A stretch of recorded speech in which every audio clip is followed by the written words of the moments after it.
کوم یو اشتباه چې د خلکو منځ کې کیږي باید خلکو منځ کې اصلاح شي.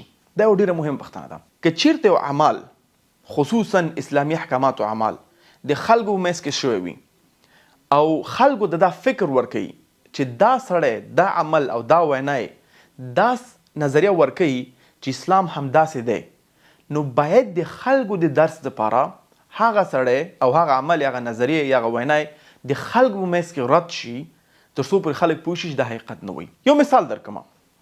شفیع عیار چې یو ملحد دی او همیشه دپاره په اسلامي احکاماتو باندې بحث کوي کوم چې د اسلام نه مکمل غلط دي، دا د مسلمانانو وظیفه ده چې هغه په سوشل میډیا کې بیرته جواب ورته ورکړي، رد یې کړي چې دا سړی غلط دی. او اکثر خلک ماته وایي ته ولې هغه سره مذاکره نه کوې؟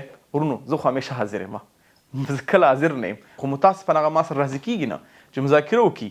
هغه همیشه خوشحاله وي چې په خلکو